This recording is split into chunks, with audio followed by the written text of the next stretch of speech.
से कहती है। बहू, तुम्हारी शादी को आज 3 दिन हो गए हैं। आज से तुम रसोई की जिम्मेदारियां संभाल लेना। ठंड का मौसम शुरू हो गया है और हमारे गार्डन में काफी सारी सब्जियां और भाजी लगी हुई हैं। तुम चाहो तो वहां से तोड़ भी सकती हो। क्या सच में माँ जी? मुझे तो गार्डन से सब्जियां तोड़कर बनाने में बहुत मजा आता है। चलिए ना, हम अभी चलते हैं वहाँ पर। अब शोभना सोनम को अपने गार्डन में ले जाती है, जहाँ पर सोनम देखती है कि अलग अलग तरह की सब्जी और भजिया वहाँ लगी हुई थी। सोनम कुछ सरसों का साग वहाँ से तोड़ लेती है और अपनी सास से कहती है। माँ जी, ये सरसों का साग तो बहुत अच्छा है और आपको पता है कि मैं सरसों का साग और मक्के की रोटी बहुत अच्छी बनाती हूँ। आज मैं आप सभी को अपने हाथों से सरसों का साग और मक्के की रोटी बनाकर खिलाऊंगी। फिर वे दोनों घर के अंदर आ जाते हैं। सोनम रसोई में जाती है और सरसों के साग को धोकर उसकी मिट्टी साफ करती है। उसके बाद उसे काट लेती है और फिर बना लेती है। खाना बनाते हुए वो मन में सोचती है।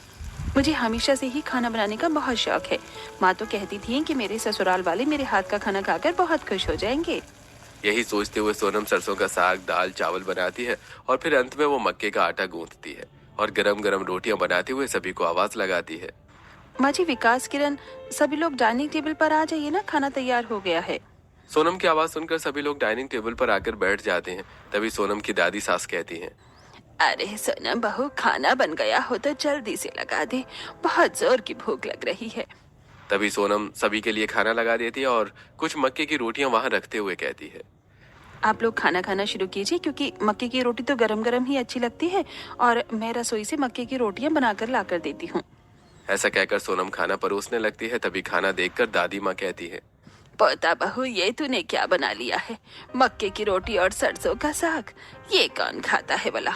मुझे तो ये खाना नहीं खाया जाएगा। तू ऐसा कर, मुझे थोड़े दाल चावल ही दे दे।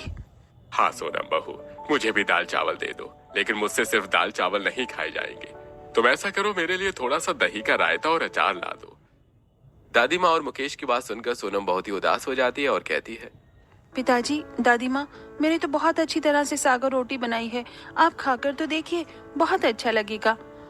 मैं ऐसा करती हूँ कि मक्के की रोटी गरम बनाकर ला देती हूँ। गरम गरम रोटियाँ बहुत अच्छी लगती हैं। अरे बहू, तू मक्के की रोटियाँ और मत बना, बल्कि तू दही का रायता बनाकर और थोड़ा अचार लाकर अपने आप दे दे। क्यों माँ जी, मक्के की रोटी और सरसों का साग अच्छा नहीं बना क्या? नहीं सोनम, बना तो अच्छा है, लेकिन ये खाना थोड़ा भारी है और इसलिए हमसे ये खाया नहीं जा रहा है। तुम ऐसा करो, गेहूं की रोटियां बनाकर ला दो और हाँ, साथ में ऑमलेट भी बना लेना, मैं वही खा लूंगा। माँ भी मेरे लिए भी ऑमलेट बना देना और गेहूं की रोटियां भी, और हाँ, दाल में थोड़ा तड़का लगा देना, मैं वही खा लूंगी। बहू, वैसे तो मुझे मक्के की रोटी और सरसों का साग पसंद है, लेकिन आज मेरा पेट कुछ ठीक नहीं है, तो तुम मेरे लिए थोड़ी सी खिचड़ी बना देना। सोनम ये सुनकर बहुत परेशान हो जाती है, लेकिन फिर वो रसोई में जाती है। पहले वो रायता बनाकर रायता और अचार लाकर अपने ससुर को देती है, फिर वापस रसोई में जाती है और ऑमलेट बनाकर विकास को लाकर देती है। उसके बाद वो फिर रसोई में जाती है और फिर दाल में तड़का लगाकर किरण को लाकर देती है और अंत में वो अपनी सास के लिए थोड़ी सी खिचड़ी बनाती है और अपनी सास को देती है। सभी लोग खाना खा चुके थे, तभी उसकी सास कहती है।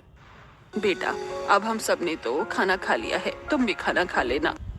ऐसा कहकर सभी लोग उठकर अपने अपने कमरे में चले जाते हैं।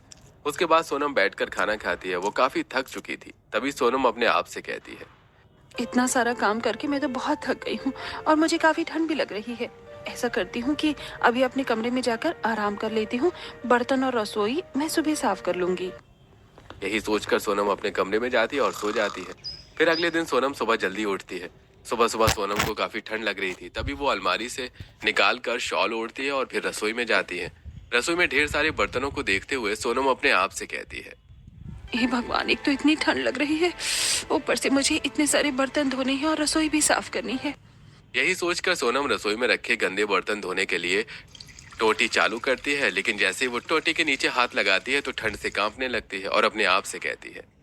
बाप रे, पानी की टंकी में पानी इतना ठंडा कैसे हो जाता है, समझ नहीं आता।